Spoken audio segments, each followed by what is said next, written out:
All right, so hi, hello, everyone, world.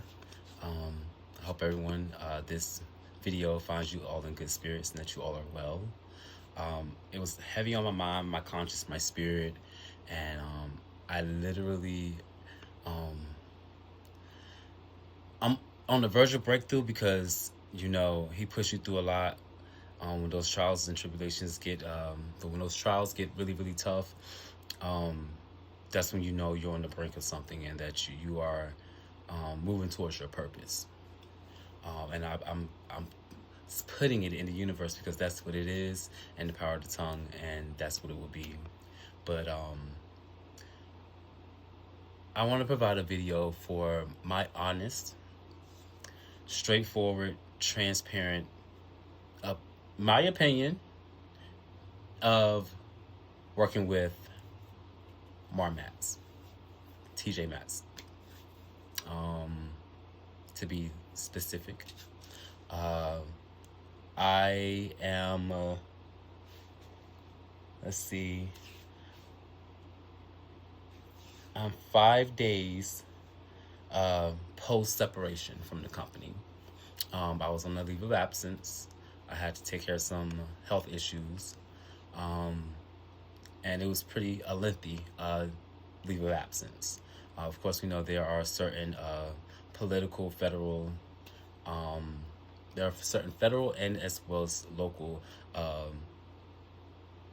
laws in place and things to help people when you have to, FMLA, things like that, personal leave, blase, so forth, so on. I say that to say I started leave in October of last year. It is now January of 2025. Went on leave in October. I came back. Rushed myself to come back because again, you get those 12 weeks go by fast. Um, time goes by pretty fast, and sometimes with time progressing, you're not always able to fully heal. So I wasn't fully healed, but I went back and fell ill again. So I had to go back out on the LOA. But of course, you've already utilized, and when you go on leaves within a certain amount of time, it's basically it's not like a restart over. No, it goes from when you first went out. So I received a letter just a couple of days before Thanksgiving that due to the business need, they could not hold my position. And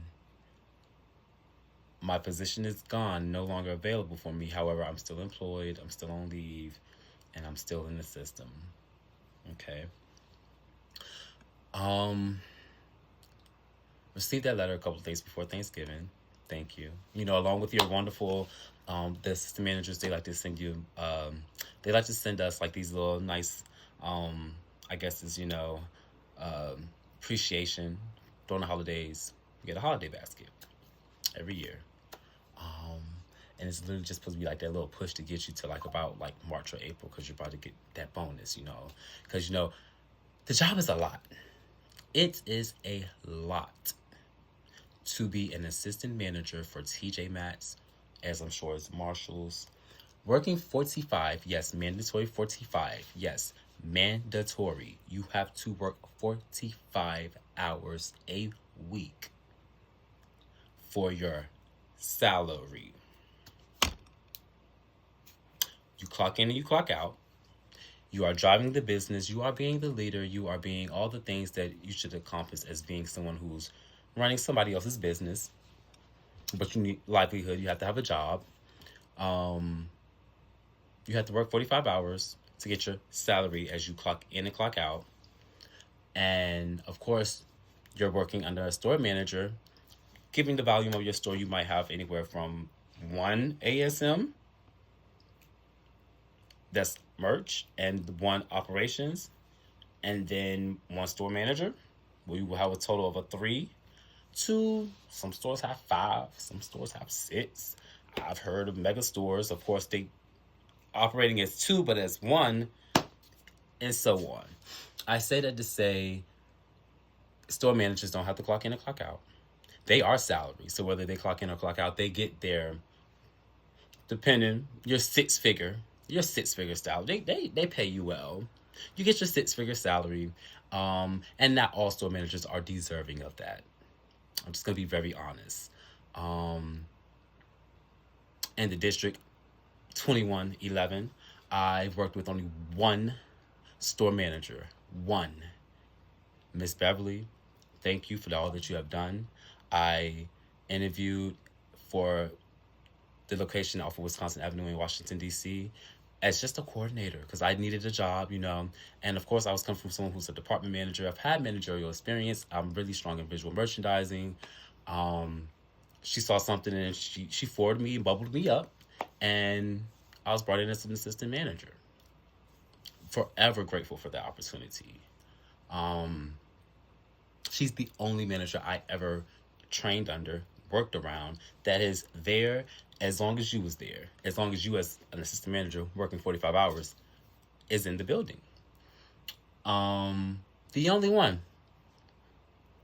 I'm not gonna say that I've worked with every manager in the district, but they talk, people talk, and yeah, so uh managers not working, a store manager getting six figures and getting your salary and leaving your ASMs to be stressed out and to be running your business and having to push those good TJX rewards credit card.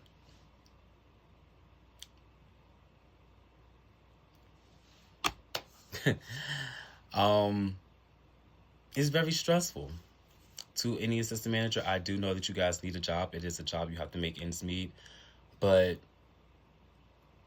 hopefully some, if you are able to if you have this type of mental, if you have this type of personality where you can suppress everything and every inkling in you that feels disrespected, that feels overworked, underappreciated, undervalued, constantly manipulated, if you are someone who can suppress all of those things and feeling that every day for 45 hours, plus God, if you have a commute, I tip my hat off to you, and then this might be the position for you. I tip my hat off to anyone who is still there and that has done it for 5 or 4, 10 years, whatever. Anyone that has really put in long work and not came in and quit through training, as most ASMs I've seen. I have seen ASMs come in and be like, what? Big business? Big box? Oh, you want me to do?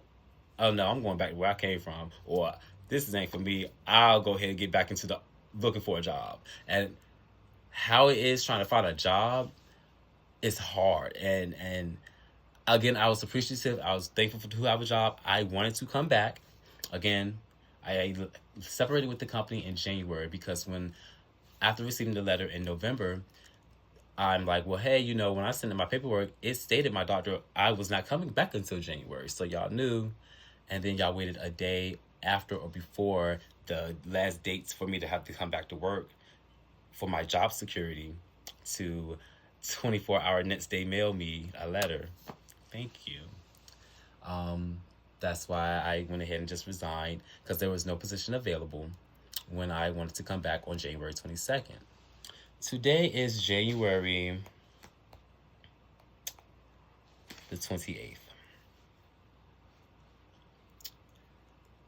I called and resigned on the 22nd because last week I was, okay, I need to work. I have bills. What is it looking like with me returning?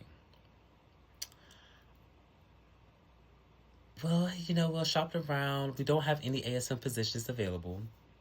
Okay. Understandable. You're coming out of retail, out of the holiday. You just completed inventory, so you don't have anything available. But yet today, I go because I receive, I'm on the verge of eviction. Just being completely honest. So putting pride aside even, I'm like, hey, what does it look like with me just being a coordinator? I don't have to be an assistant manager. What do you have so that I can work to make ends meet? Well, I can shop it around and there's a coordinator position, which is basically, because I'm an assistant manager, that's two pay grades below me because that's even below a key carrier. And we'll have to see about what, like, terms of pay would look like. First of all, if someone's on leave of absence, does that person have to interview for a position 2 pay grades below what they left? Did you think in since October that I forgot or I couldn't run the business? Because I've walked in some of your stores, and whoever the positions that you have filled up ASM positions, they can't run the business like talk about it. Like, all ASMs ain't good, and the good ASMs get burnt out or overworked and overused, and it's not right. And y'all just don't care. Some do, some, very few. But for the vast majority, you guys do not care. And these are people's livelihoods. You don't never know what straw might be the one that breaks the camel's back of the next person. You don't know what nobody's going through. But what you do know is that you want that person to be in there for 45 hours every week. Yeah, the little benefits you get, all the perks and all that stuff. Sounds good. Sounds good. Do it really be good? It's just those little carrots and those little things that they dangle in front of you to make you jump and say how high. It's not right. It's not right to sit there and tell me that I should interview for a coordinator position when sitting right there is someone who was assistant manager who came in the company as an operations manager. Let me tap that in there too. I was an operations manager coming in, and I come from a background of merchandising, so of course, it being used, when someone knows that you can do operations, and you're very fast, and you can do this. Come on out here and help me merch too. I gotta do merch manager, and I gotta do operations, and I'm just gonna be merch manager. You can have your operations, especially when you have a store manager who doesn't want to be in the building, but wants to dictate everything. It's like, well, why to be the operations manager? Because that's next in line, that's next in charge. Why would I want to do this if you don't care? Like, you always redirect the course of the ship and where we're navigating to when you're in the building, or even when you're not in the building. You're trying to have your hands in everything, and I get your name's on the front of the building without your name being on the front of the building when you're a store manager.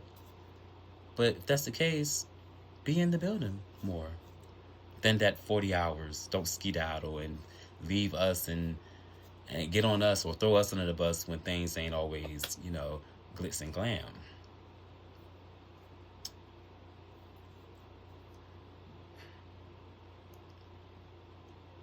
I don't know, in the 3 years or almost, again, let me point this out. The 401k, you have to be within 4 years. This April would have been 4 years. I ended up resigning because I felt utterly disrespected that I was interviewing for a coordinated position. And I also told them that I no longer was driving as well because, I had to make sacrifices, being that, I just had to sacrifice things. So I'm not driving, so it had to be metro accessible. The store that they wanted me to interview for, which would have been a good, because it was in D.C., a better paying, because again, when you're in the D.C., Maryland, Virginia area, I'm not going to go to Virginia or Maryland and get paid less to do the same job description of what someone in D.C. is going to do.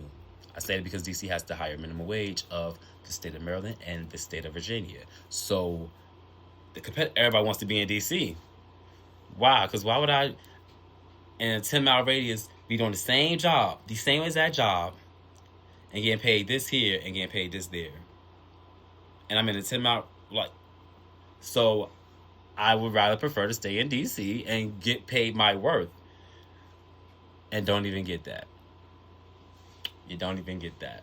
The store that they was trying to pipeline me to, anything in Georgetown is not metro accessible. We gonna clear that out the bucket, okay? If you know DC, Georgetown is not metro accessible. Like metro, like the train. From where certain people are traveling from, the train. Yeah, train and a bus, it can be cute. But that's not cute when you're living in, for instance, Southern Avenue, Southeast on the Green Line, and you gotta take 2 trains and a bus to get to Fair Oaks Mall.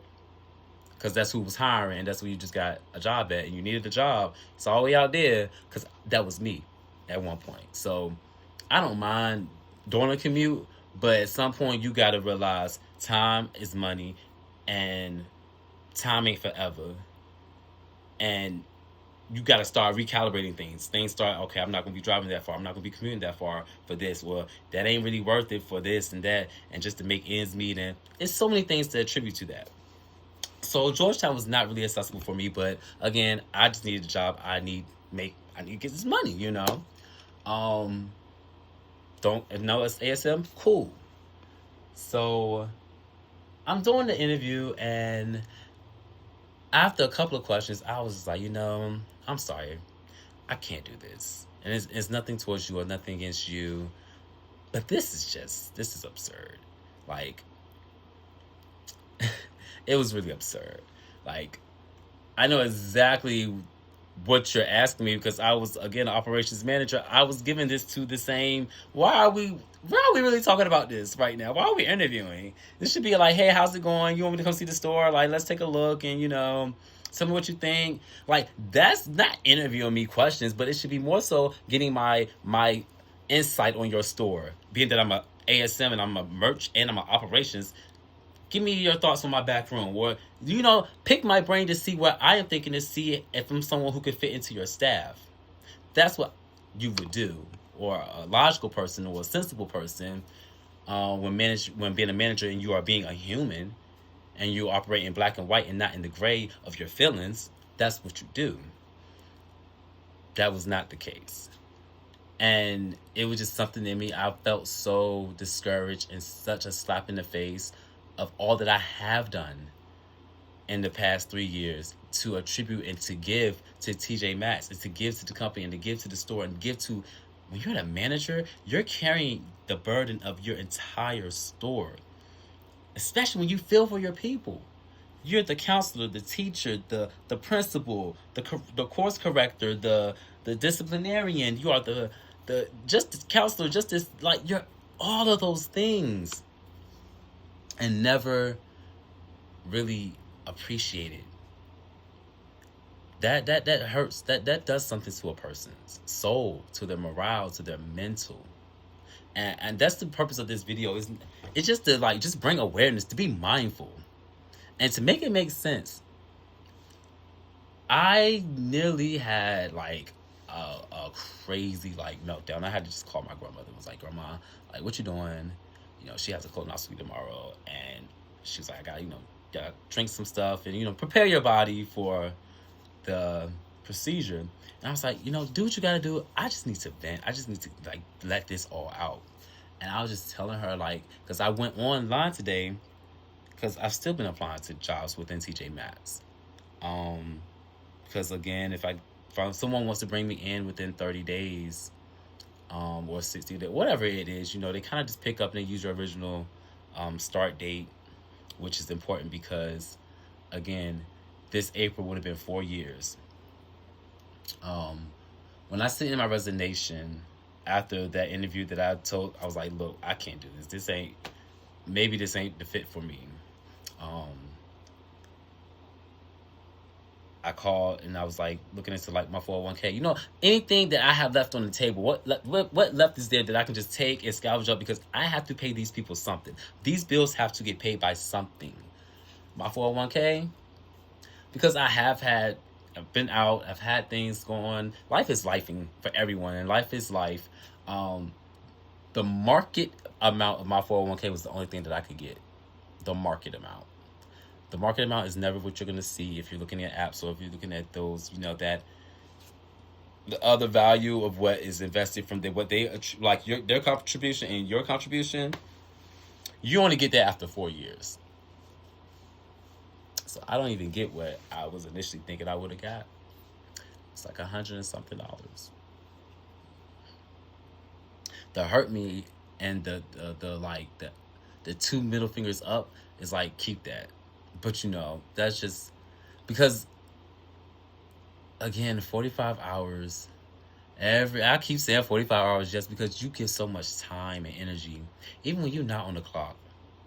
you're on the clock and you're getting. They even had, I think, a possible they had to pay you for like calling me. I'm getting phone calls. I'm in group chats about, hey, I could be off, and it's messages about, oh, credit. Did y'all get on the board? Did you get one? Did you get what's the app pin? What's the, and it's like, bro, what? It's like, no.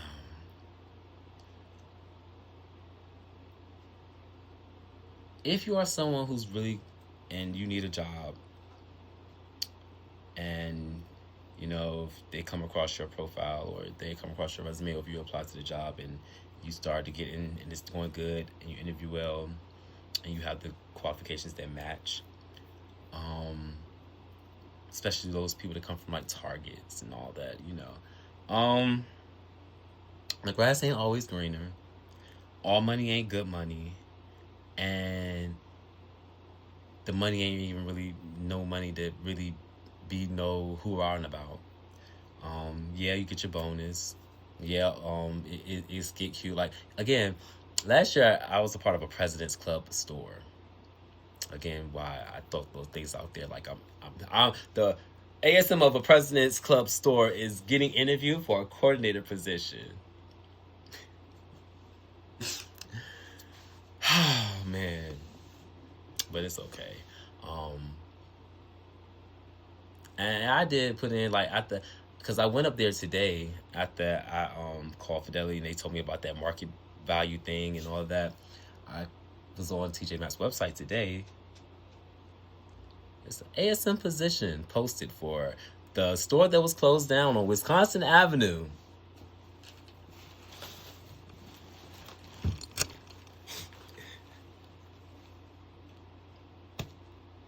Okay.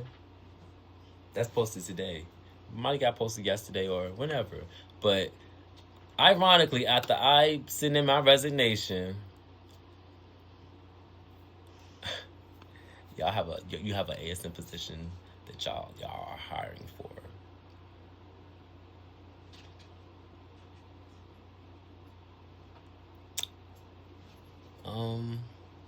Cool. Thank you a lot.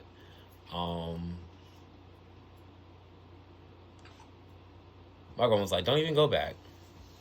When you leave somewhere, don't go back. And when you somewhere, don't get complacent. Like, it's just, I had to like just get it out there. I had to put it out there. This is the type of people that you might be working for. This is what they do. And if higher ups and executives don't know, and if they come across this, at this point, what do I have to lose?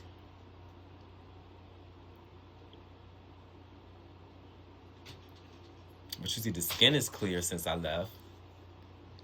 I was stressed out in that thing, And I'm stressed out. Like, I'm literally on the verge of eviction. And again, what do I have to lose?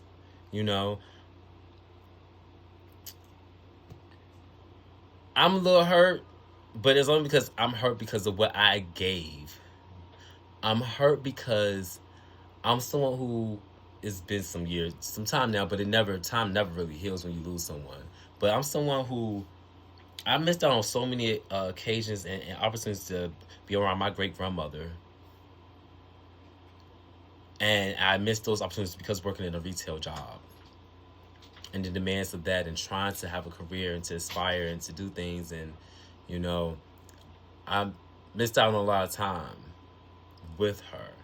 And now that my grandmother's my grandmother's getting older, my mother, my aunt, and I see everyone around me, and that, working 45 hours a week and having the open availability and one weekend off a month, it's not it. It's not worth it. It's not. I just had to just put that out there, but that's my opinion. Again, if you're someone who can suppress a lot of things and that can be a robot and that, can just be a box checker and be beyond black and white, because I'm black and white because that's per policy, and if you can be in the gray and operate in the gray and you can pencil whip stuff just to say you did stuff or do stuff, and you can put on shows and facades for when corporate visits come and you act like you are all this and stuff, and when it be like in shambles, but now all of a sudden you burning payroll and using up payroll because you're trying to get ready for a visit because you want to put on a horse and pony show, and But you know, when you're actually running the business every day to the best, and you're putting your best foot forward, and it is good, you don't have to do those when it's right. You don't have to do those horse and ponies and tricks and shows and stress out all your staff and change the whole morale of the store because there's a visit coming up. Because when you're doing stuff, those visits are nothing. They're just coming in and seeing you in your natural habitat. Like I had when I met Doug. Doug, great guy. That's about the best thing TJ Maxx got going for him. And that's I'm gonna round it out with that. Doug about the best thing that they got. And if they lose Doug, baby, TJ Maxx, y'all see me January and July. If that. If that. See y'all. Thank you guys. I had to get it off my chest. I feel a little bit better. I'm about to like go ahead and put my groceries up. Like, child, I had to get that off because like I literally, when I say walk in or bag full of groceries, because I literally just get my food stamp card. Like, I can eat and suffice, and you know what I'm saying, I'm gonna be all right. And even with all this going on with this political stuff, and I'm not even trying to make this a political thing, but my people, myself, we are gonna be all right. Because perseverance is in us. It's in us, and it can never be broken. Never. And I will not be broken. Yeah, I have to. It's ups and I'm human, but I will not be broken. And even if I get evicted and I lose everything, ain't like it's never happened before. I'm a real person about mine. You know what I'm saying? But I attain and I get, and I'm gonna get again, and I'm gonna be okay. And if I don't, whatever happens, happens. But what I will be going forward is using this. And I mean that to say I'm just going to be very vocal. And a lot of times I don't speak on, or I don't, all this caring about perceptions and public and unpopular opinions and popular, all of that, I don't care. But what you will know is that when I leave this earth, Marcus Jamal Hunter spoke his mind. He said what it was. He was very transparent. And everybody eats. I'm not going to withhold anything. I'm not going to say things to put somebody else back, because that don't do what one person eats doesn't make another person, doesn't make me defecate. You know what I'm saying? You eating that, I ain't defecating that. We two separate things. I'm going to be all right. But I'm going to tell y'all what it really is. Okay? That's just what it is. And y'all need a union. Yeah. All that they don't want y'all need a union. Because all of this, no. And any job that makes it that you can't have a union, think about then the type of company that you are working for.